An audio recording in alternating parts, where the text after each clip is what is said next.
Hey everybody, and welcome to a new episode of Design Cinema. This is Feng Zhu speaking, and we are finally at episode 100. Yes, after 10 years of making these, I started the channel in 2009, and after 10 years, we finally reached 100, which is pretty bad. That's an average only about 10 episodes a year, or maybe 9 or something like that. So it's not so good, but hey, we finally made it, and I gotta thank you guys for being so supportive through these last 10 years. Always watching and giving us good feedback and making great comments. So I love making these episodes for you guys. So unfortunately, I just don't have the time to keep producing these like the professional YouTubers. But I try my best, and let's jump into episode 100. So again, thank you guys so much for being so supportive. It's because of you guys that I keep this channel going, and it's really fun to create content for everybody.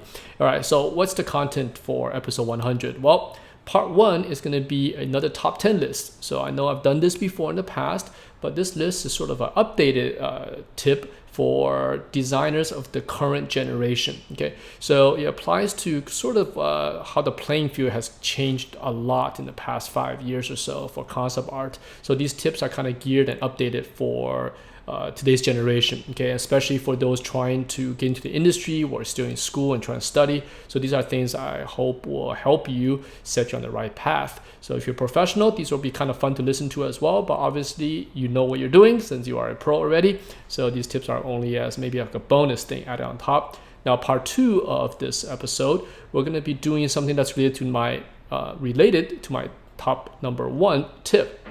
So we'll get to that as we get to it. So let's first jump into the top 10. All right. So I'll just put these in Photoshop so that way I could control the pacing a little easier and zoom in and things. Okay. So number 10, just draw. Okay, this is a fundamental thing that applies to all designers. You're gonna have to love to sketch. Okay, so I'm showing you guys some of these sketches I've done a long time ago. This goes back to like 96, 97, 98, somewhere around there. Okay, 20 something years ago.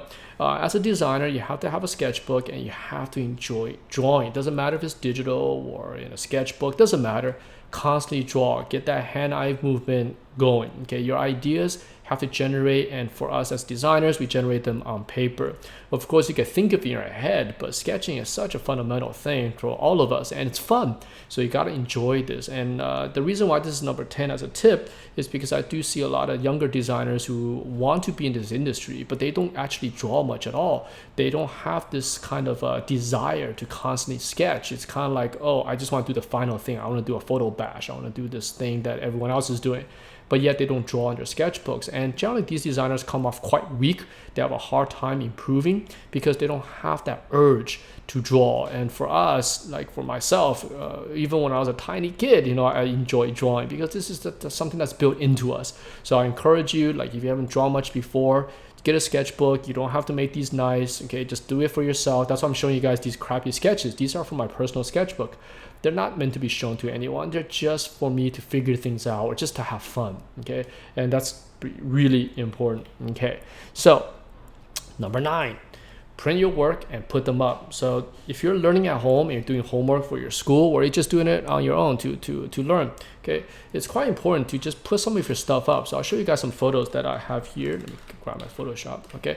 So for example here, let me grab a red pen here. Let me put this on the top layer so that way this stuff always shows through. Okay. Yeah, so after 10 years, I'm still doing these old school, right? So not making slick edits and things like that. So you guys are used to this channel, so this is the way I like to do things. Makes it much faster for me to produce content. Anyways, all right, so here's like my desk over at the Star Wars days. You can see, just put stuff up, print it out and put it up. Here's my days at Blur Studio. So this is Tim Miller's studio back in 99, all right? So this is 20 years ago. So just put stuff up. Now, why is that important? Because as you do this work, you put it up, you can kind of benchmark your own progress against what you have done in the past. So for myself, it's really important to kind of just see that. It's like, okay, today I did this. Let me see what I've done in the past. Okay, that's a major purpose of this. Another thing is to kind of, when you're in a down state, like you're having a bad day, you're not drawing super well, you look at the wall and go, look what you have produced in the past. You've done this yourself. you have the skills to do it. So it's kind of like a confidence booster. So, and also it makes your studio look pretty cool, especially if you are training, right? So I know it can make your room look kind of messy if you're not in a studio environment, like this is your bedroom or something, but still it's cool. You are learning, who cares, right? Once you're successful and you're a professional, you could then separate the two out from each other, right? So you have a studio space in which could look like this, and then you have a home that has nothing, okay? So that's kind of how I am today. But when I was definitely in school and also in the early years of freelance, my studio looked pretty much like this at work as well as at home, because you are building your experience. So putting stuff on the wall kind of puts you into this world constantly. So you're in this zone all the time. Okay, so here's another image from Star Wars. So you can see everyone has their stuff on the wall. So here's some Ian McKeg stuff over here. Here's our storyboard Derek stuff, right? He just joined, so his stuff hasn't filled yet, but within a month, this whole entire space got filled up. Okay, here's our school at in Singapore here. So we do the same thing with our students. So they always present on these magnetic walls. So this is term 1, term 2, term 3. So you can see the work is just everywhere. So there's something very special about seeing things printed out versus seeing things on a screen. So I think, again, we're humans, we're analog creatures. When you see it in front of you that you can touch the paper, it just makes it so much more interesting. So give it a shot. And printers are cheap. You could buy them a few $100. Sometimes you get them for free if you buy a monitor or something like that. So print these out. Get a large size printer if you can, something like a print. If you're in the US, those would be 11 by 17. If you're in other countries, international size like A3, they're quite nice, right? Look at this. Here's a student looking at a giant print here. It's just so cool to see these things at this scale. And we've been doing this for the 10 years we've been running the school. We always present our stuff printed out. We don't like to see things just purely on the projector or digital. So yeah, it's just so cool. All right, so that's number, what number was it? Oh, don't close this. Okay, that was number 9. Number 8. Be an expert. So this is something I want to spend a little bit of time talking about. Okay, so what does this mean, be an expert? Well, let me put up a drawing here. So here's some of my sketches of random airplanes and stuff. So be an expert means that in your portfolio, you want to show us something that you really understand. Okay, nowadays we see a lot of younger students or portfolios that just come off very, very generic. The content is basically whatever video game they played in the last 6 months or whatever they saw that's trending on the internet. It doesn't have any kind of soul. It doesn't have anything that describes what do you like as a designer. What's your personal background? There's nothing. It's just like, oh, you played Fallout. Oh, you played Last of Us. Or, oh, you saw this guy's work on ArtStation. But what about you as a designer? What makes you a creative person other than doing derivative art based on other people's creative work? So being an expert means you pick a subject matter that you like, and everyone has things they like, and then totally geek out on it. Totally understand how this thing works. So for here, the sketches I'm showing you here is that I love airplanes, right? Ever since Top Gun in 1986, I fell in love with airplanes, and I love old planes, new planes, jets, helicopters, anything that flies. I love it. Space, anything. So, and not just I like it, I really, really geek out on it. So the history of it, how it works, how does the airplane work, engines, different types, radio engines, and all sorts of different things. Whatever you ask me on airplanes, I probably know it. And that's what I mean by being an expert. And then you work that kind of knowledge into your work. And when an art director sees that kind of content, they know that you're very, very mature mentally. Because when we see a portfolio that's just basically fan art of concept art or fan art of some video game, we have no idea what's in your head. It comes out very junior, very young, like you're, kind of like a maturity of a 16-year-old in terms of the content of your portfolio. And we're not going to bring that kind of maturity or immaturity onto a big project that's worth millions of dollars. We want to see someone with a lot of experience in terms of what's going on in their heads. Maybe you don't draw super well yet, but you already have the knowledge mentally. So once you have your drawing skills up, you could bring all those skills onto the table. So be an expert. And this is something that you could, whatever you like, and you like nature, you like history, you like armor, whatever it is. But whatever this is, probably prefer to be something that has some kind of history or some kind of groundedness to it. So I know that, for example, you like some kind of video game, like, oh, I love Mass Effect. Now that kind of gets dangerous because if you're just drawing fan art, it's a little bit risky in terms of we don't see the expertise in it. But if you do like Mass Effect, okay, start really researching spaceships, NASA programs, cockpits, because this is related to the things that you want to do, but it shows us expertise in terms like even how knobs work inside a space station. Why do switches have little protectors on them, in spacecraft and things like that. If you understand this kind of stuff, it's going to bring that level of professionalism onto your portfolio. And this is something that again, I'm spending quite a bit of time talking about it, is because I review a lot of portfolios. I was just in St. Petersburg last month. Most of these portfolios come off just as art. It just, there's no soul in them at all. It's like, oh, another work, oh, another dude with a giant sword. Oh, here's a generic sci-fi guy with glowing eyeball LEDs and he's holding a huge gun. It's like, what kind of stuff is this? This kind of stuff that existed for so long. It doesn't bring anything new to the table, and we have no idea what's going on in your head. So be an expert, okay? Geek out on things and put that geekiness into your designs. Go to the deepest level of knowledge, of detail, and even if nobody sees this, they will feel it, okay? And art directors will definitely know the difference between someone who is an expert in something versus someone who's just drawing fan art of concept art, okay? All right, number 7, reboot your old work. So this is a fun one to do. If you're learning, your progress of improvement is changing by the month, okay? The more professional you get, the less you're gonna see this dramatic difference in quality of work. So if you're like 10 years in the industry, your number 11th year probably looks very similar to your 10th year and 9th year. But if you're a student, your first month to a third month, you're really, really working hard to train, will have dramatic differences. So it's kind of fun that during this this kind of training process, maybe a year later, you take something that you've done in the past and kind of put everything you've learned back into it and see if you can do a better image of it. So it's a fun exercise that doesn't take too much thinking because you already have the idea back in the days. It can even be something from your childhood that you drew.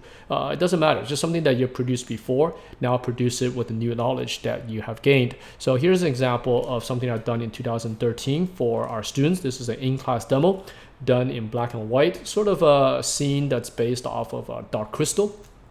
Okay, so here's a reboot of it in 2019. So now using a lot more 3D to build in, bringing some colors in there, some lighting. So pretty much the same scene, but just updated, kind of HD it for today, like a lot of video games are doing nowadays, right? Kind of taking all these kind of older graphics and just updating it. It's a fun project. This didn't take too long. This took about total maybe 5-6 hours to put together. And it was quite enjoyable because it kind of put me back into 2013. All the memories that I have for creating this image came back into my head. So you could try it too. You could bring something back maybe when you drew 5-6 years ago and use the knowledge you have today, or even try something from a year ago when you started say design school, or you started your training seriously, and then you look at something that you've done prior to that training and see if you can make it better. All right, so let's keep going. Number 6, and by the way, I'm gonna put all this on the blog, so if I'm going too fast here in the video, you can always go read up on the blog and take your time taking in all the content. Okay, number 6, dangle a carrot while working. So let me put up a little sketch I put together here. So I took some of my old sketches and added a carrot in front of these creatures.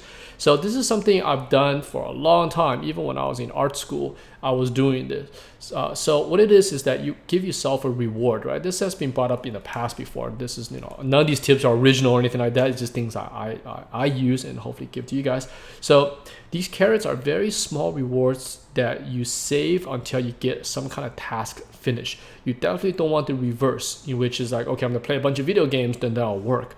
The right way to do it is like, okay, if I finish this sketch, I'm gonna give myself a half an hour or maybe 2 hours playing video games or whatever you like. So for me, things like eating lunch actually is one of them, or eating dinner, or taking a walk outside, or playing some video games, or playing back in the days it was like PSP, PlayStation 1, right? These are little rewards I give myself, so I have a goal to work towards of. So I'm like, okay, I gotta get this done. Unless I get it done, I don't get that reward. So it's an incentive to get something finished. So don't make these carrots huge, because then that totally defeats the purpose. For example, don't give yourself a reward like, let's go to Hawaii after I finish this sketch.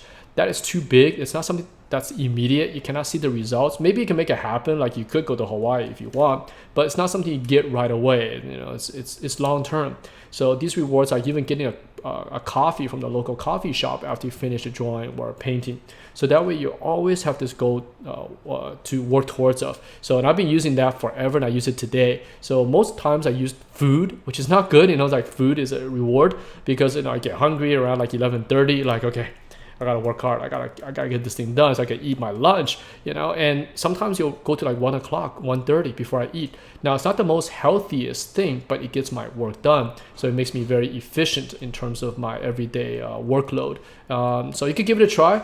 Maybe you don't want to use food since it's not healthy to eat lunch at like 2 o'clock or eat dinner at like midnight.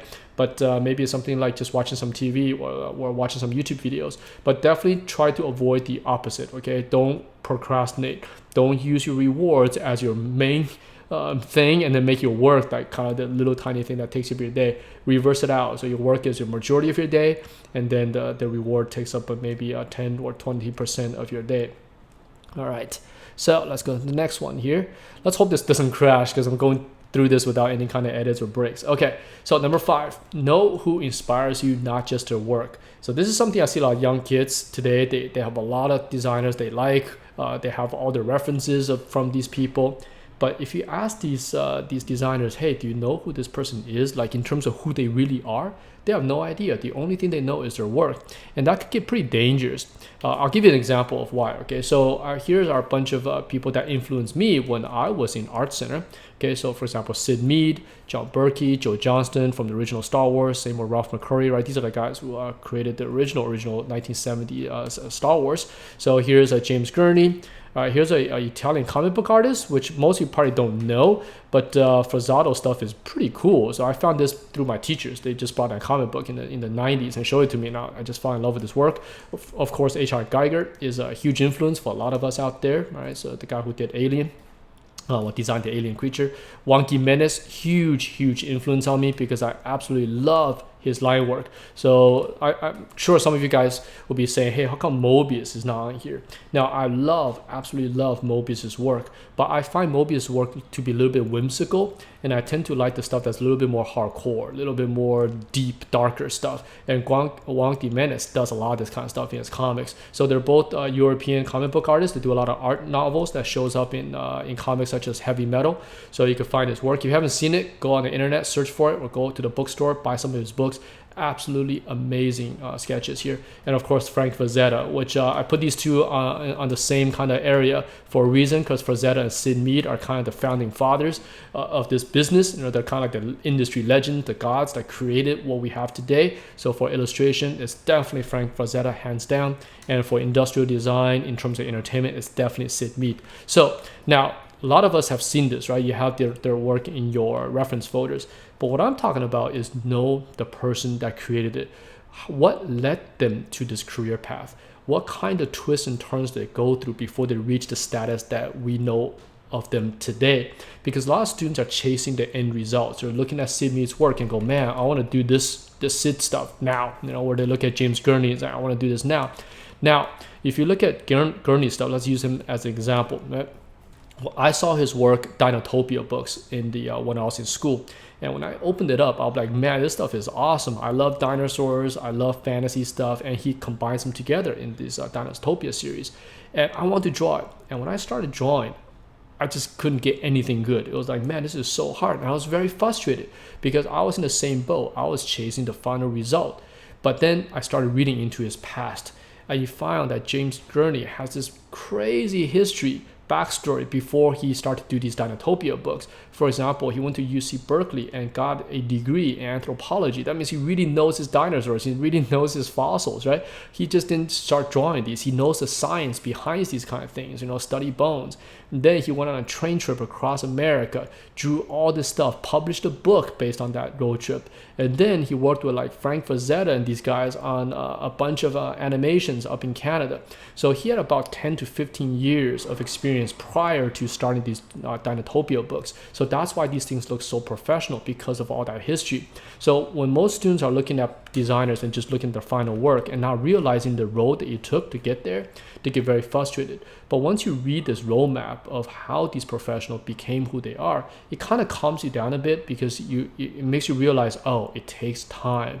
Be patient, work hard, and the journey to the end result is because of this road that you took, right? For example, H.R. Geiger, right? You read his backstory; it's absolutely amazing the kind of stuff he went through to get to where he is, when we recognize his work, right? So every one of these guys have unique histories, and it is interesting to read upon those histories and realize that you one day will have the same history. You can't just skip 20, 30 years of this road and expect to end or do the kind of stuff that these guys are doing. Because again, like I mentioned, that road is what the map that leads to this result. If you skip it, you're just copying.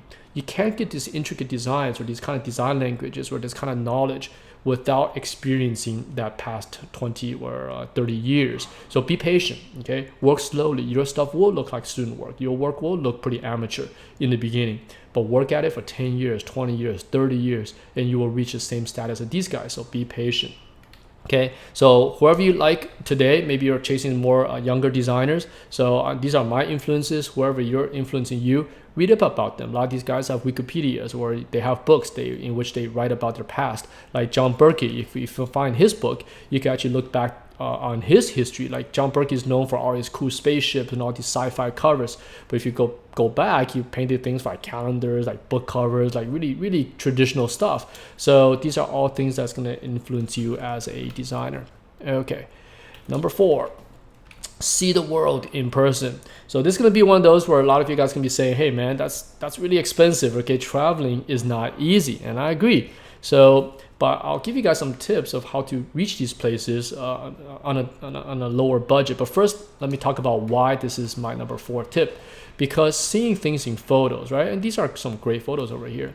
Photos will never do justice in terms of making you experience these places, right? The smells, the sounds, the energy level. These are things a photo will never capture. Even videos don't really capture this that well. So I encourage you as a designer to every year or maybe every 2 years, plan a big trip somewhere. Go experience it.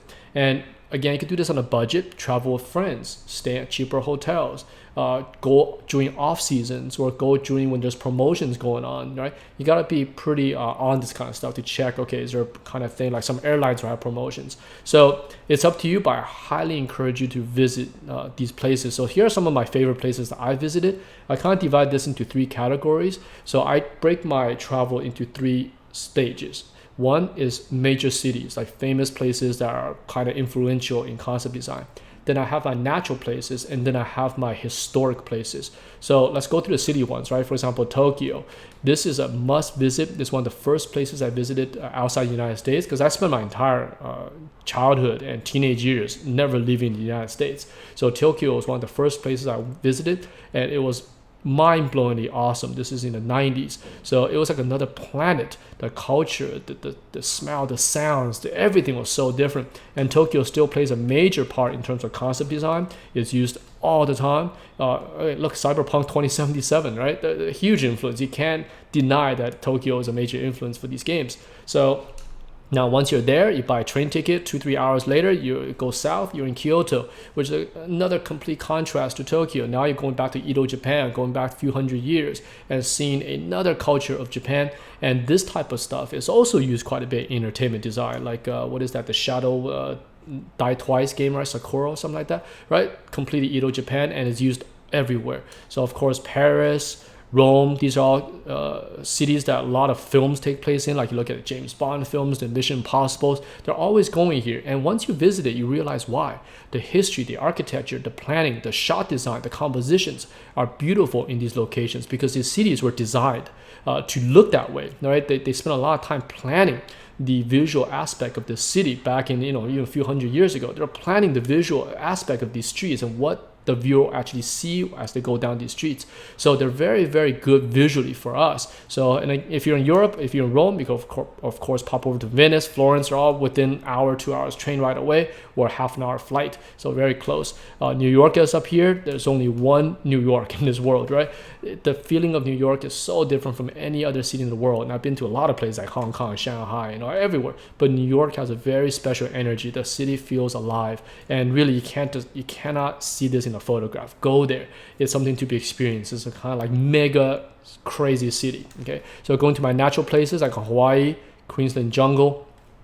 Last year I was in Tanzania, which looks just like Lion King. It's so bizarre when you go to these places like Tanzania. It almost feels like it's like a fake world because there are so many animals everywhere. I mean, lions, zebras, wildebeest everywhere. Like, how could this be? It's so crazy. But it'll change the way you approach design because you see this kind of stuff, the epic scale of this kind of stuff, the lighting when the sun breaks through the clouds and hits the Serengeti, and you see, just millions, like literally millions of zebras in the distance as far as the eye could see.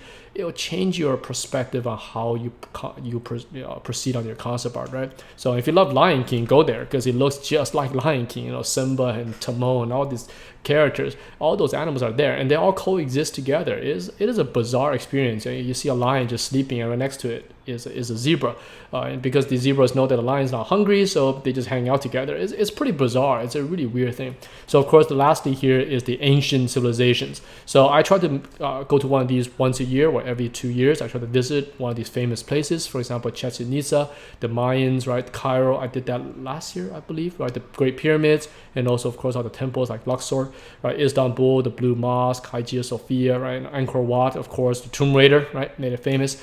Go see them in person. Touch the materials, touch the stones, see the sculptures, feel the grandness, and really take it all in. And these things are not really vacations. I go to these purely to experience the cities, the culture, the smells, the textures, right? So you don't need to go here and like, let's go eat at 5-star restaurants and Michelin star and stay at 5-star hotels. Bring a camera with you, prepare, get a backpack, and just go here to experience it. And you could even do this yourself. You don't have to have a bunch of people go with you. Just go there on a cheap budget and really experience the world. It'll change everything about you. So the Egyptian trip I took was magical to finally see this kind of stuff, right? To see the Sphinx, to go inside the pyramids.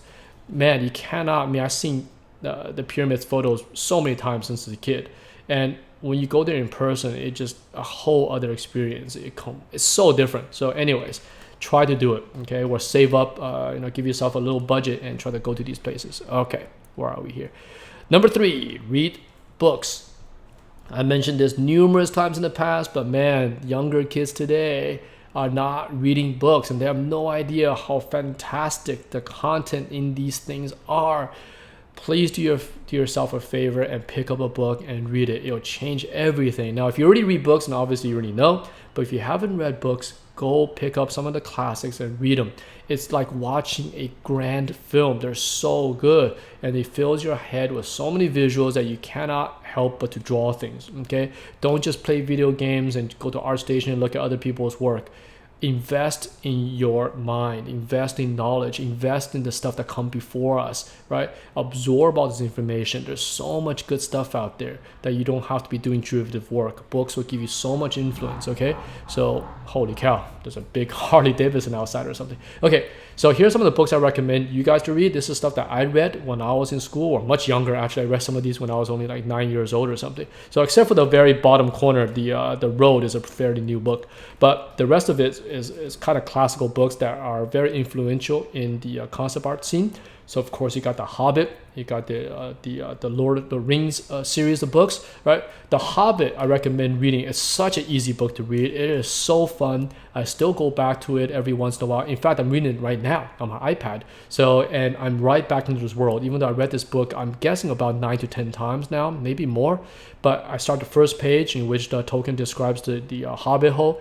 I'm right back in this world. I'm taken away from Earth and I'm back in Hobbiton. It is a magical experience. And if you haven't went through this path or this experience, give it a try. It will change everything about the way you see, the world. Okay, so Michael Crichton books are great. They're very filmic. Okay, Crichton writes his books like he's writing a movie script. So they read like a movie, and they're great. So Jurassic Park, obviously, most of you guys know this movie. So he's also written a bunch of other books that have turned into films. So Westworld, for example, is a short thing that he wrote back in the 70s that became the, I think, is it Netflix or HBO show, right? So Neuromancer, William Gibson, okay, huge influence on the cyberpunk scene. So pretty much anything cyberpunk came from his work. So huge influence, so definitely read it. So Palm Prophecy is not well known, but it's something I read back in junior high school that influenced me quite a bit. So it's very classic fantasy, very Western, very Tolkienish type of stuff, but I just love it. I'm pretty sure that games like Baldur's Gate and these kind of early 90s RPG games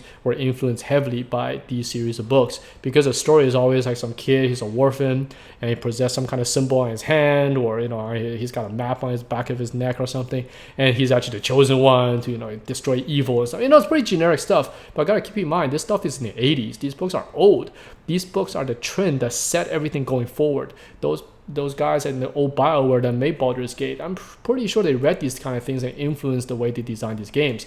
Same with all their Elder Scrolls and stuff. You can see the influences everywhere within these books. You read these kind of things like, oh, I saw this in the video game, and it's no secret. These guys designed these games are reading the same books that we're reading, okay? So I, Robot, obviously the original book, okay? Isaac Asimov book, really very, very, very different than the Will Smith film. Same with I Am Legend. Both of these have Will Smith films made out of them, but the original books are fantastic. I Am Legend, great book written in the 50s. This kind of started the whole zombie apocalypse, vampire type of thing, right? So, of course, you got your classic books like 20,000 Leagues Under the Sea, Jules Verne, right? George Orwell, 1984.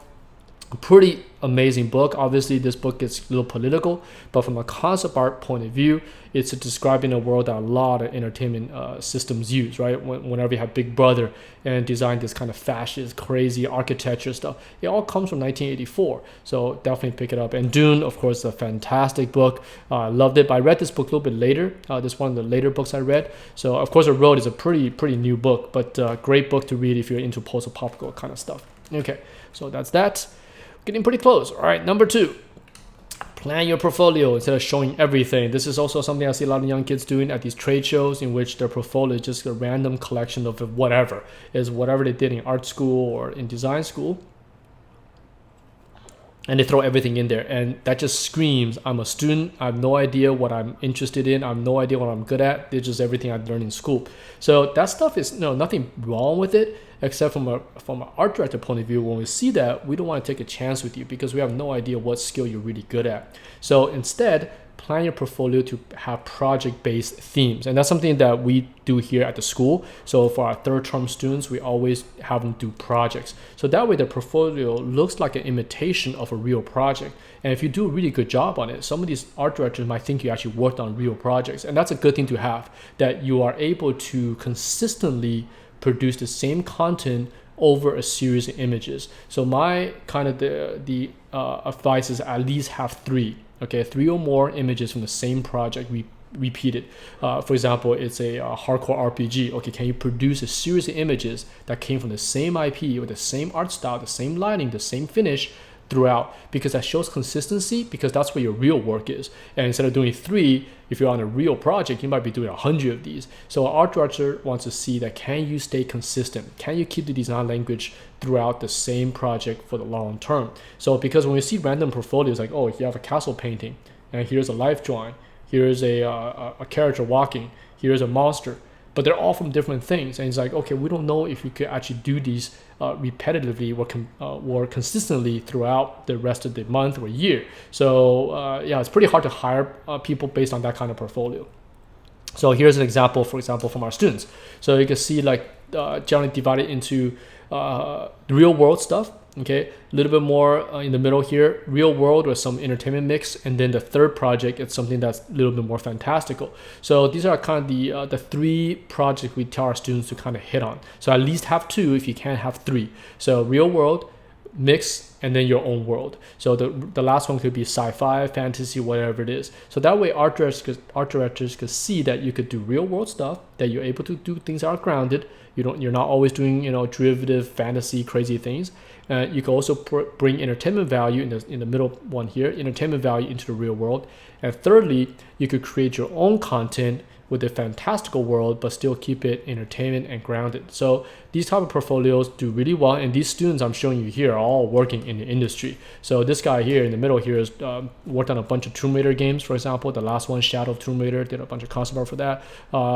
This guy here has done a ton of games out there, a ton. So, and films as well. So same with these. So these are all portfolios I'm showing you that have been very successful in the past with these students. So they've gone to the industry with these kind of things. So that's what I'm showing to you guys. Okay, we finally got to number 1. Yay! Don't forget your roots. Okay, so this is episode 100, 10 years doing design cinema. And for me in the industry, this is my 23rd, 24th year now in the business, and I still love it. And the reason why I can keep this energy going is because I always, in times of stress, remember my past of where I come from. Why am I in this industry in the first place, right? Because jobs are stressful. Nothing is fun forever. Even if you get onto the biggest project on the planet, the fun wears off about a month or 2 months in, and then it just becomes work for a long time. Okay, so you have to keep that energy going. How do you come to work every day and want to produce cool stuff every day, have this high energy level of just having fun? Well, for me, it's always looking back at when I was a kid, when I watched this film. Here, let's put the image up. Okay, when I was a kid and watched Star Wars for the first time in the 80s, I mean, that experience is magical. I wish I could relive that kind of thing, or just seeing Darth Vader for the first time coming out of the, remember he broke through that door and came through on the ship where C-3PO was, right?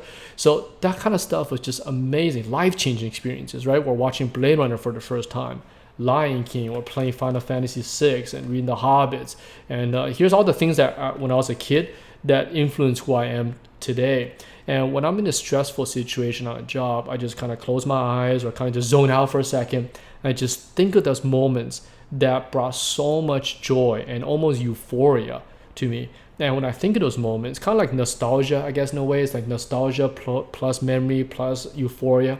You put that together and you get that natural high, and it just makes me realize, wow, I work in a fun industry. This is a fun job. So yes, I'm drawing landing gears. That's pretty dry. We're drawing, drawing trash on the street because the clients want to see the debris. Okay, it's pretty boring stuff, but you think back to that euphoria, that nostalgicness, and man, all that energy comes back. So, and I still watch some of these shows today. Sometimes on my home computer, I have all these collection of DuckTales, Tailspin. Of course, I play with a bunch of Lego. I still have some Lego. In fact, I have one. Where is it? There we go. The box is all crap, but here's some Lego I haven't put together yet from Star Wars. So, these are things I still do today. And of course, G.I. Joe, I have a ton of G.I. Joe stuff.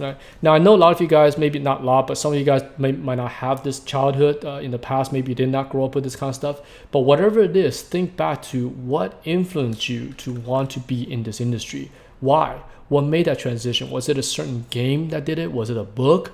Was it a film? Whatever it is, keep that in the back of your head. So in times of high stress, you could recall that memory and remind yourself why you are doing this. Okay, so and this leads to my part 2 of Design Cinema, which is I am going to do a reboot of Final Fantasy VII. So I'm gonna take a quick break here to get back to that. So let me stop this recording here, and we'll continue in part 2 of episode 100. So I'll see you guys in a bit. All right, so let's continue here with part 2, episode 100. So as I mentioned earlier, my number 1 tip was to remember your roots, right? What influenced you? And this is letting me to this kind of bonus section that I'm gonna do for you guys. So when I was at my first job out of design school, this is back in 1997, I remember getting my first paycheck and I was just kind of blown away. I was like, oh my goodness, I made money for the first time based on my skills. It was quite of it's one of those memories I never forget. And I took that paycheck, cashed it into the bank, and then the first thing I did was I went to Best Buys and thought, oh my gosh, because I was like, 19, 20 years old, somewhere around that age group. And that kind of money at that age group, you're like, dude, I could never spend this kind of money on anything. So I went to Best Buy and picked up a PlayStation 2 and kind of grabbed whatever video games on the shelf. And I was dying to play Final Fantasy VII. Okay, so I know I have 6 here because this is my childhood. 7 hasn't come out yet. So 7 was one of the first games that I bought using the paycheck that I earned from the industry job. So I remember going home, plugging the PlayStation. You know what? We should open up the PSD file here. Okay, let's keep this one here. Oh, it's a big file. Okay, let me close this one here. I don't need to save. Okay. So, all right, let's continue talking about Final Fantasy here. So this is one of the first games that I played using the money that I earned as a professional console designer. And I think I bought it on a Friday. I remember picking up the PlayStation, picking up Final Fantasy, and I was like, okay, no plans for Saturday and Sunday. I remember booting this thing up, listening to that classic Final Fantasy music that I've been using forever, you know, that piano tune that started. And man, I don't think I put this game down all weekend. I just sat on that sofa and just played through, I guess, at least a third of it even during that long weekend. So it was a lot of fun, and the memory always stick with me. So like everybody else, I was quite excited when Squaresoft Enix announced that they were doing a remake of it. So I think the game looks great. These character designs are awesome. It's one of those, I think Final Fantasy VII sits in a very magical place for a lot of us, right? So I grew up with Final Fantasy 1, 2, 3, 4, 5, 6 as a kid. And then 7 was one of those industry ones. And then Final Fantasy started taking on a kind of a funky route, right? With like 8, 9 was classic again. And then you have 10, 11, 12, 13, 14. They started going to kind of a funky state that I personally don't enjoy too much. They're still pretty fun, but I much prefer the classical Final Fantasy. So now, why did I do a reboot of the remake? Well, let's go look at some of their references first. Okay, so let's bring these things into Photoshop. Okay. All right, so first let's take a look at the original Final Fantasy back on the PlayStation 2. So I grabbed some screenshots. These are the things I used for the reboot. Okay, so and the reason why I'm doing this, by the way, is because I'm going back to my roots, right? This has to do with tip number 1. I want to do something that's pretty fun. I want to do something which reminds me of the nostalgia, that euphoria that I felt when I first got into the industry. And this game is totally tied in with that, because I still could recall, this is 20 something years ago, I still recall that day of sitting there and the sun's coming through. This is like I was back in Austin, Texas, sitting on my sofa in my 1-bedroom apartment that I paid for, my first industry paycheck, you know. So man, this game had a huge influence on me because I was in this total state of euphoria.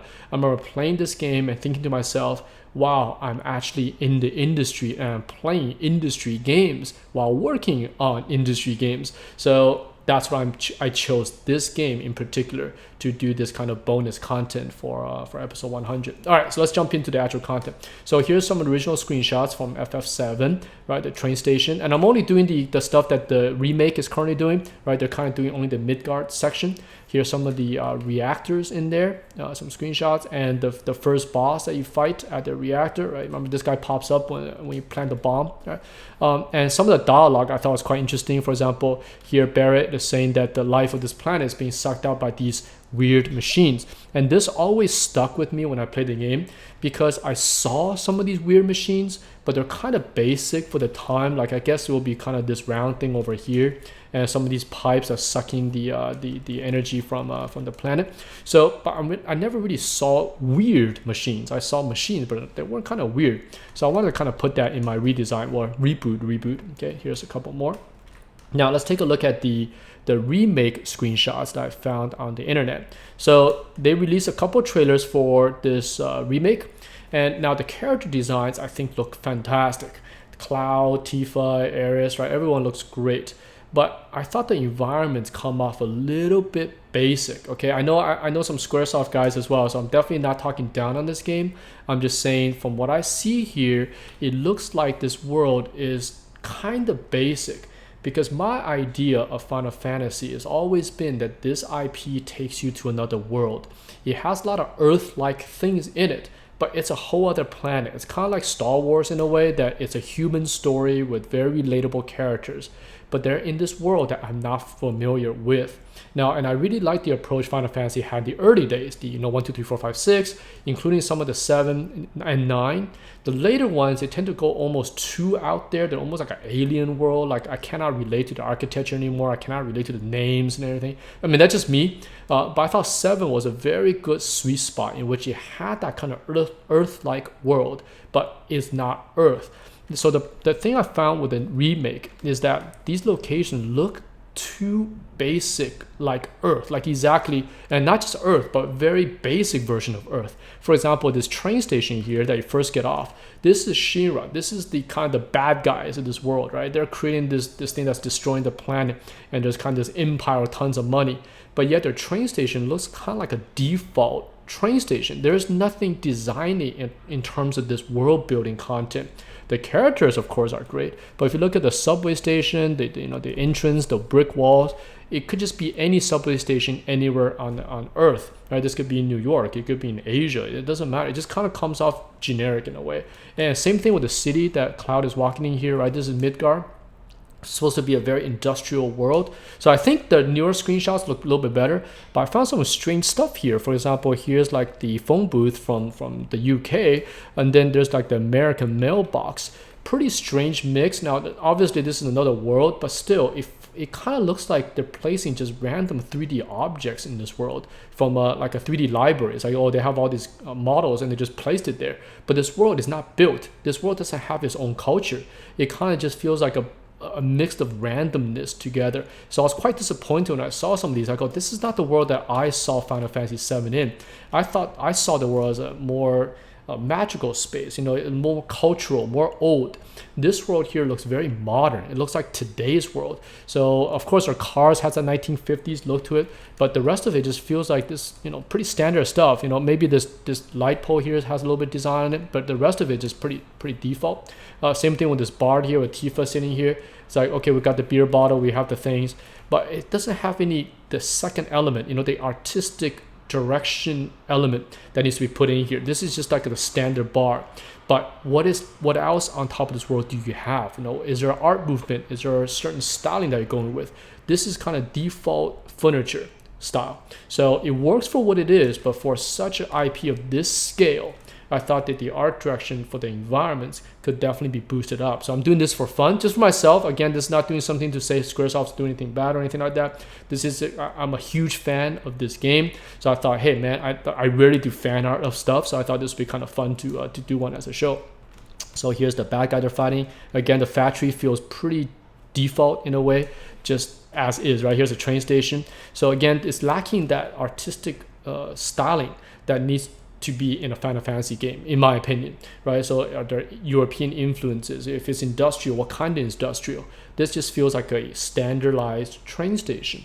So what I'm gonna do is I'm gonna take these three areas, the train station, the streets of the city, as well as the factory scene, and do my little take on it to just inject the art influence I was talking about, but without completely resetting the IP. And that's important because when you're remaking these games, and I worked on some real ones, you cannot completely reset it. You can't make it a whole other thing. You got to respect the history it comes from, and you have to respect the kind of lore it comes from. So it still has to look familiar to the fans, so they see that as, oh, it's still a train station. For example, we cannot change this so the train now is a hovercraft and we're like in a complete different area, right? Because then that's no longer respecting the IP. Now you're just doing a complete different game and just slapping the name on top of it. So you still got to keep these things intact. So a train station, it has to be a train station.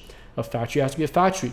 The streets of Midgard has to still be the streets of Midgard. It has to be this place. You cannot be like, oh, let's redesign the entire city to have a whole other artistic style that has nothing to do with the original Final Fantasy, because that's just not good. Okay, so with that said, I'll show you guys a little bit of the stuff I worked on, and then I'll kind of break down the process of how they were done. Okay, let me close some of these here. So I'm looking forward to this game. I think it's gonna be pretty cool to see. And on that topic, what I'm guessing, by the way, like Squaresoft is known to produce fantastic artwork, fantastic concept art, fantastic world building. My guess of why these environments look the way they do is probably they want to do a very quick turnaround reboot.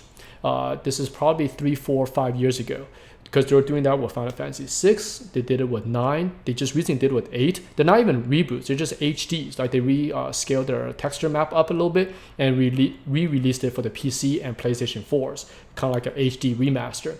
So I'm just guessing here. Again, I don't know anything, I'm just purely guessing here.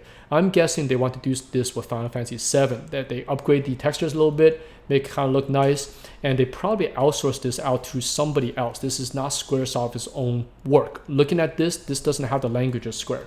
So they outsourced this out, probably a budget of, I'm guessing, maybe $5 million or somewhere around there to get it done.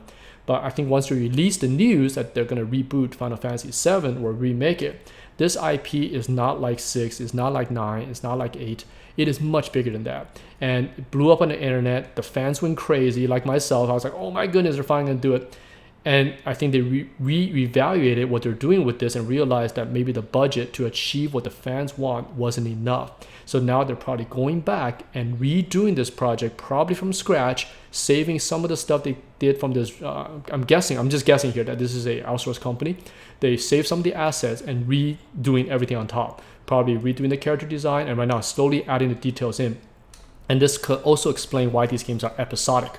So I think the original plan was to kind of do a HD reskin of everything across the board and just release the game as is. But now, because of this kind of redoing everything, the only way to get this out in time is to break it down into episodic. So let's do Midgar, and then we'll go into like Rocket Town and all that kind of stuff later.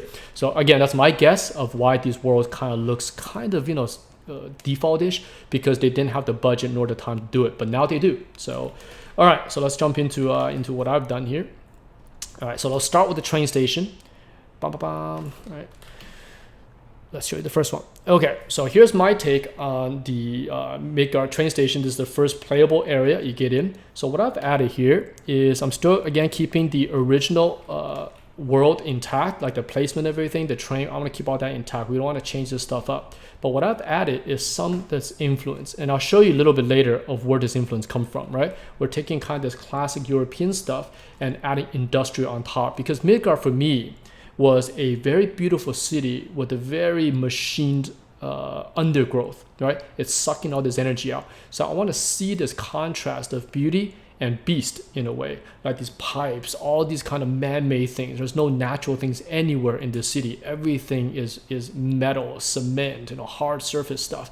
So that creates a very nice contrast when you finally leave the city and start going to the natural areas around this industrial zone.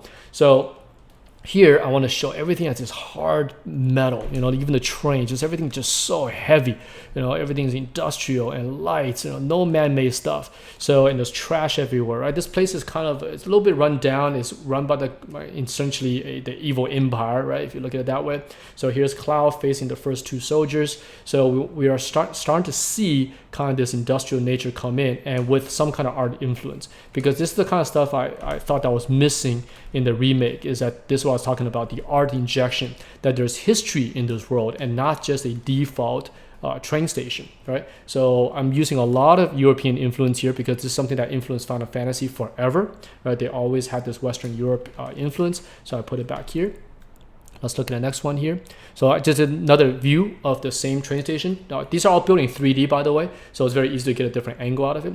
And I also was trying to put in everything that the next gen games will have. For example, ray tracing, right? A lot of this kind of 4K stuff. So I was trying to put that as much as I can in here. Now, right now, ray tracing is pretty early on. They can only ray trace certain objects, but I'm pretty sure in 3-4 years, ray tracing will become such a high resolution that it's going to start to work everywhere. For example, like these railings here, or these boxes. Right now, most games cannot do that. It's too expensive to do it in terms of processing power, but I'm pretty sure soon they'll be able to do that. So you're able to achieve this effect. So it's no longer the kind of this basic polygon lighting, but a lot more realistic, in which lights are influencing everything around them. So I was trying to put that into this concept art and trying to make these concept designs look like in-game shots. So the idea here is that this is what it will actually look like if you're playing the game. I also did this in the 16:9 ratio versus I generally do environments in film ratio. I did this in the video game ratio.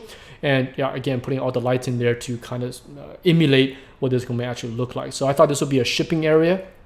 You got this heavy, scratched up industrial train. I put all these things here for soldiers to stand on. So that way there's a reason where these soldiers come from. They kind of pop out from these kind of lookout posts. And then there's a lot of shipping containers everywhere, right? This is a major hub for the city. This is like sector 9. I can't remember what sector there were. It's been a long time. So anyways, there's like 9 sectors, I believe, right, in this city. So here's a train station. Okay, let's go to the next one here. And I'll post all these up, by the way, on the blog. So if you guys want to grab the HD version of these images, you could go get it from there. All right. Let me see, what else did I do? Oh, I did make this into a enclosed area. So the original version was open air, so the camera goes straight into the train. But I thought it would be kind of cool to add just a little bit of break between the train and the outside towers. You could barely see the tower here outside. You can see the logo out here, right? Because original version, Cloud looks up and sees one of these mega towers as part of this city. So I thought it looked kind of cool to have a middle ground architectural element between the train and this tower. So I put in this kind of very European train station thing in here, and also put in a clock here to indicate the time. So I don't know what time they got there, but right now I'm trying to put in it at like 4:30 a.m. somewhere around there when they got into the station. Okay. Next, let's go into the factory. Okay, so this is a pretty fun one to do. So here's the thing I was talking about earlier with the strange machines, right? Barrett mentions there are weird devices, but we never saw that. And I want to keep that, remember that one area after you set the bomb, you have to keep running up, right? The timer's clicking down.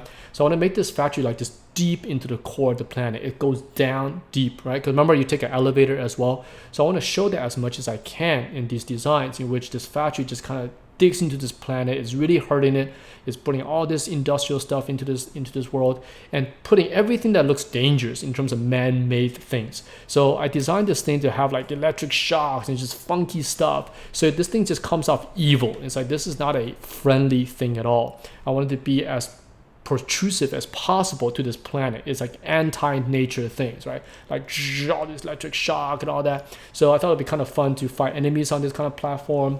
You know, again, it's just fun stuff. These kind of things I saw when I was playing this game back in the day. So this is one of the shots for just kind of a generic area for the factory, but putting a little bit more artistic design. So it's not just, because the current remake kind of only has this part of it.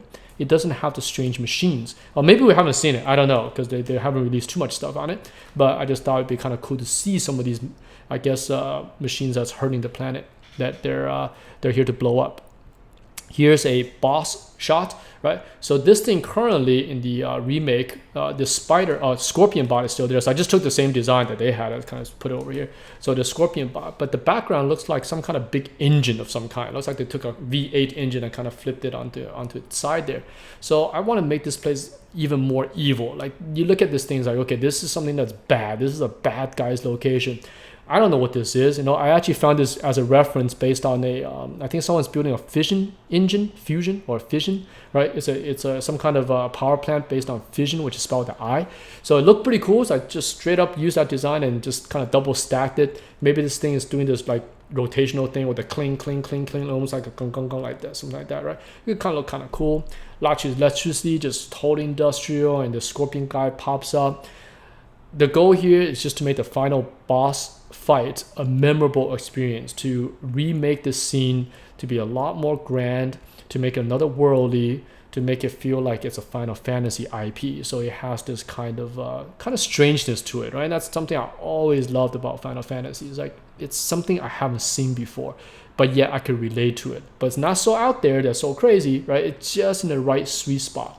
And I thought Final Fantasy VII is the perfect IP for that. Okay, lastly, we have the city. Okay, so here Cloud makes his way into Midgard. So the influence here was using the same thing the train station had, because we're talking about the same location, the same architects. So I'm building a mix of Paris, like old 1600s, 1400 Parisian kind of architecture here, right? Some Art Nouveau stuff going on here, right? Just straight up the Paris station. And then mixing that with industrialization, which, you know, the current Final Fantasy does that as well, but in the screenshots you saw in the remake, they're kind of lacking in that department. So the pipes, the wires is all integrated into the architecture. It's all one. So this whole city has this kind of industrialness to it. And then in the very, very back, we have this huge wall that divides all the sectors, right? So I want to push that wall way in the back, but it's always there to make the city feel just kind of like segregated and industrial, right? The trains are running kind of like Chicago, you know, just going through the city, cutting through buildings, like over here, just go right behind these buildings. Just make this world a lot more rich in terms of art direction. Right, there's people. This is pretty late at night, so I'm putting like some people playing music and so forth. So I have my designers helping with a little bit this. So later I'll show you the process that we took. So I kind of did the initial designs. We went to 3D. I paint on top, make notes, go back and forth, and then I finish it in the final. So anyway, so here's one shot of the city with, of course, Ares' performance at the theater. Very famous. Love this. sign there. Okay, here's another angle shot of it from different perspective. So the reason I could do this so quickly is because they're all 3D. So to get a second shot, I gotta do is put the camera elsewhere and just get a different perspective out of it. So I kind of hit the church in this design as well. So later on, remember there's a church scene. So I kind of put that back there. So same thing, we got the high wall way in the back. We have this industrial tower, so it goes from beautiful streets with a lot of European Paris kind of influence, and then the higher you go, you start to get this kind of industrialization. Like look at this tower here, it's got, you know, I love the mix here of these giant pipes with kind of this almost a militaristic bunker pillbox on the very, very top. So here's another one back here, right? All the lights are little slits, right? So you got friendly windows on the bottom here with the big open windows. And then as you get into the top area, it gets more military, right? So it looks like pillboxes. So, or they, you know, put machine guns. And I did that on purpose. So you can see all the lights in the back here on this high wall, they all go into this kind of military lights. So they're not grand, they're not welcoming. They're very much like we're watching you, but you cannot see us, right? That's why these small windows give you that kind of look to it, okay? So, yeah, so here's the streets here. Here's Cloud kind of taking a look at the theater here. People walking around, you know.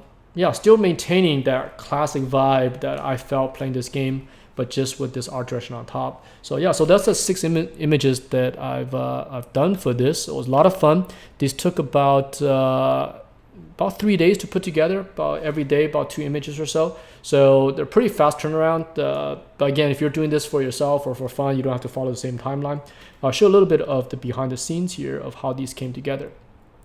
Okay, let's do the train station first. Okay, let me make it full screen. Okay, so here's one of the first sketches I did, because I was just kind of doing this for fun. I was like, okay, what do I do for you know, episode 100? I go, you know what? I love this game. Let's just do it for fun. So here's an initial sketch I did for the train station, and you can see the notes I have here on the bottom, mixed between classic and industrial, and that's the design language that I set for all these images, right? So you have this kind of classic, you see all the architecture going on here. Even the train has a little bit of that, but beefing up the train to be a lot more industrial in that way, so a lot thicker, heavy metal, like that. Okay, next one here, did a very quick, so these are internal, these are done for myself and my team, so that way these don't have to look nice. The images you saw are the ones we present, right? But the in-between progress stuff, because they're internal, since I'm the one making it, I don't have to show it to a client. I don't have to show these to an art director. I am self-art directing. So therefore, the quickest way to get to the end result is the way to get there, right? So I don't have to make these super nice because I'm going to try to jump into 3D as fast as I can, or jump into kind of the lock the camera as fast as I can and make my notes directly on top of 3D. So get into the, you know, as close to the final as possible. So you can see these are pretty crappy stuff, but it gets the point across. So I kind of took this drawing here and did a quick kind of photo bashy randomness design, all internal. This stuff is not meant to show to clients or art directors, all for yourself, right? And this kind of how most concept art is done. Unfortunately, this kind of stuff is not shown much out there. Everything you see are finals. Most students think that the final just starts as a final, but no, there's a lot of stuff that takes place between the final and the initial. So, and I'm showing you that right now. Okay, so that's that. Here's one of the first 3D that was built off of this. So here's the sketch, here's the 3D. So this took very quick put together, about a few hours at most to put it together. So all the major shapes are there. We use this space here to lock the camera. So we find the perfect perspective for it. Does it sell the story? Let's not worry too much about lighting and everything yet. Let's just get the lighting, get the overall composition. And here's my notes on top of that. So here's the 3D and the notes. So it's working back and forth. So I have a couple designers that just built 3D models for me. So I design stuff, they build it, I go back, adjust it, go into Photoshop, and I found this to be very, very efficient. So sometimes I'll build some of my own 3D, but for this project, the 3D was built by my team. Okay, and here's the notes on top of that. And of course, that's the final image that you saw. So I adjusted, it used to be green the entire time, but I finally adjusted to blue to be more nighttime scene. Okay, so here's the final. Here's the other perspective shot. So here's the raw 3D. Here's the notes on top, so you can see all the luggage being added. Like all the small stuff we don't do in 3D because it takes too much time. So we just do that directly in Photoshop. It's much, much faster. So that's the notes, and here's another pass on top of that. So it gets more and more refined. And then here's the final shot with all the details added in Photoshop. So like the HDR lighting, the reflections, all those things that 3D is not very good at, or it takes too long to do. We do that all in Photoshop. Okay, let's go next one here. Let's look at the factory. So factory started with a really bad photo bash. So again, this is not final. This is internal stuff meant for designer to designer. Okay, so it could look crappy, but you can see it gets the point across. So I found some photograph that got my point across, bashed it together to get the overall look that I wanted. So now I do not recommend you doing this for final images. Like to clean this thing up here is pretty bad, and so I don't recommend this. But if you're gonna take this into 3D and do your final on a using a different process, then this is a totally viable process. Okay, so here's the initial photo bash, and then here's the initial 3D built off of that. You can see here pretty similar in terms of design. So no details at all. Purely use this to lock camera, lock the overall proportions, adjust all those. So the process is fast. First notes based on that. So I thought one of these kind of reactors look kind of boring, so I just add another one, just copy and paste it back another one. So we have a repeat, therefore gives us better perspective in the scene. Notes based on that, right? So starting to do some Photoshop notes, aging of the metals, so forth. And then that's the final image here. So this one took it's pretty quick, right? So putting some of the lighting in the back area over here just to get some nice perspective going. Because I thought again the remake, the areas just feel defaulty and kind of small. It didn't feel like a grand place. Okay, here's the boss fight with the scorpion bot. So you can see here, it just looked off. It's not grand. We're missing the reactor itself. So I saw this shot, going, no, it's not so good. So I painted this one up, right? Kind of photo bash and painting. So I made the two side things bigger and added this thing that I got from some reference of a reactor. So I'll try to recreate a little bit of that Empire, Return of the Jedi scene. Remember where the Emperor was at? He had these two stations to the left and right, and he sat in the middle, with the window behind him.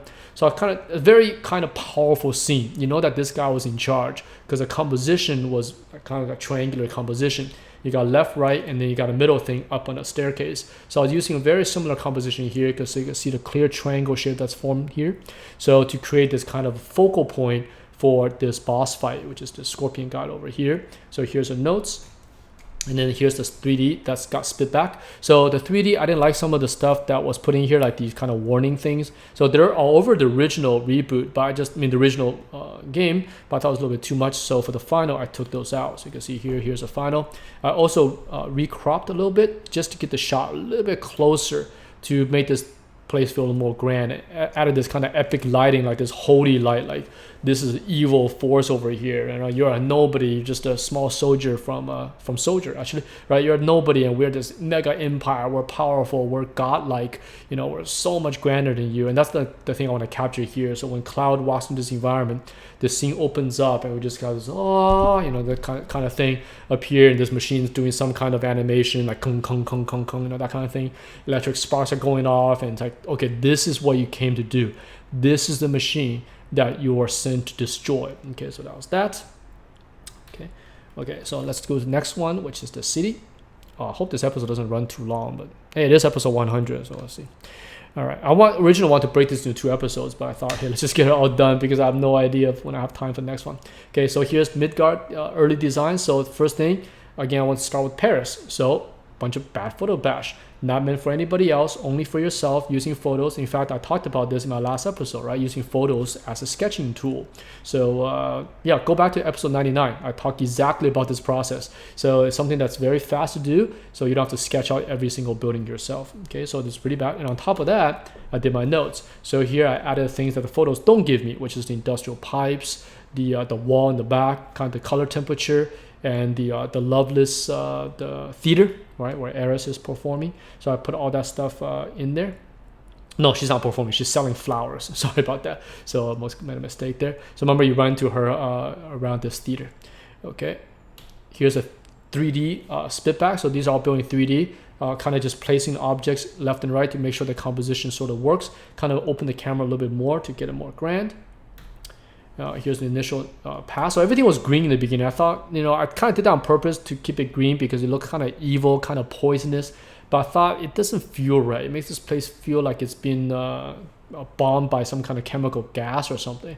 So I thought, let's keep it more a little bit industrial, go back to the blues. But here's more details, still in the greens. So color is very easy to change. Once you have all the details and values, color is very easy to switch up. So here's an in-between.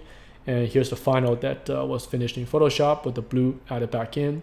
So you can see all the pillboxes here on the top, the kind of evil industrial stuff all looking down. Very, remember earlier I mentioned 1984, right? It kind of has that influence here as well. So the higher you go, the higher power you go, the more secretive they become. The more mankind you get, the more friendly you get, the bigger the windows, the wider the streets, right? So these are classical design languages that I'm adding in here. Here's the other angle, so different angle here. This one's quite fast to put together because all the 3D was already locked. So here's the lighting, and yeah, so that's the final here. So anyways, let's go through the final one more time, and then we'll end this episode on these, okay? So here's again the train station. So a lot of fun. I had a ton of nostalgia working on these images, and I was painting these. I just had a huge smile on my face because I was like, man, I remember playing this and all the flashbacks of grinding, right? All these Japanese RPGs, you have to grind constantly. So I remember spending hours just doing all that. It's a lot of fun. So this kind of stuff that recharges me, right? I mean, I've been in this for a long time, this industry, and I still have the same energy level I had in day one. And it's because of things like this, of going back to your roots, remembering what you love to do, and have fun in this industry. It sounds so cliche, but it's vital sometimes to remember where you come from, to remember why you're doing this in the first place, okay? And once in a while, do something like this was quite fun, quite relaxing. It's not client work, it's just pure fun to make myself enjoy the day. Yeah, okay? So let's look at a few more. Here's a factory. Here's the core. I really like the way this one came out. I thought this one was quite cool looking in terms of the overall composition and the design language that was used here. So I kind of like the way these came out as well. I thought, especially the second shot here, I thought it really captured the uniqueness to the city. It has its own language, and it's definitely Final Fantasy VII. It is not another game. It's not Deus Ex, right? It's not Cyberpunk. It's its own thing, but yet rebooted enough to have the visual fidelity that we want in the remake, but still capture the classic look from 1997. All right, guys, my voice is about to run out, so I hope you guys enjoy episode 100. I'll definitely keep these going, but again, I have no idea when 101 is coming. Hope you guys enjoyed this episode, and leave your comments, notes, questions below, and I'll try to get to them as best as I can. So thank you again for following me for 10 years and making this channel what it is today. A ton of fun. I still have a lot of fun. I look forward to continue making episodes for everybody. So thank you again, and I'll see you guys in episode 101. This is Feng Zhu signing off. Bye-bye.